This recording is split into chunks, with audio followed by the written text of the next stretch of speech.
My story is about a young man with autism. His name is Justin Kanya, and he's in his final year of high school. And I followed him for a year as he sought to, with the help of his mother and his teacher, and considerable drive on his own, to find a job so that he could achieve a level of independence that is not common or has not been common among young adults with autism. I was interested in this generation that was coming of age with autism, which is a much bigger generation than has ever been here before, largely because more of them have been identified as children. So Justin was kind of at the edge of this big bubble of young adults with autism that are coming up. It's about 200,000 individuals with autism will turn 21 in the next 5 years. And so I was really interested in what was going to happen to them. I want to be a popular animator and a popular illustrator of all time.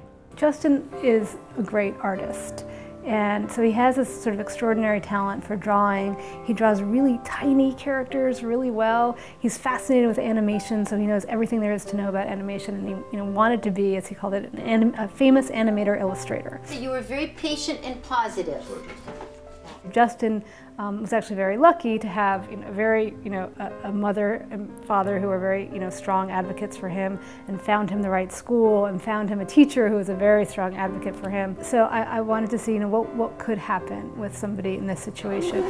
Are you ready, children? Yeah. What distinguished his program from many programs in public schools is that he was taken out into the community to really live in the community, work in the community, find a job, while he was still in school, while he still had public support to do that. Because that's the problem, is that after high school there's just not that kind of support for people like him.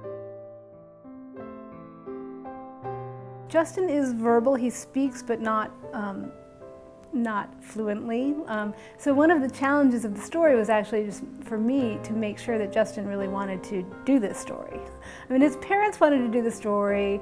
They understood that I wanted to show kind of the challenges and the difficulties, as well as any victories that he might have. And they really let me in their lives for over a year in a really fully open way. I started out with this story, pitching it as a week in the life, kind of a quick story, just a snapshot. And I ended up persuading my editors to let me follow him for a year.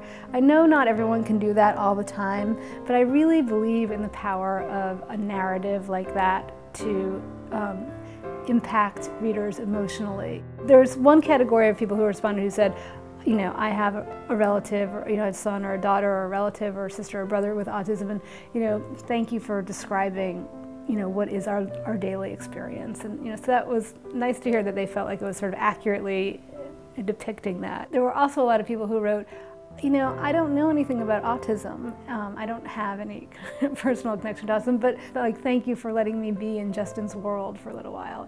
And that really was that was what I really wanted to do.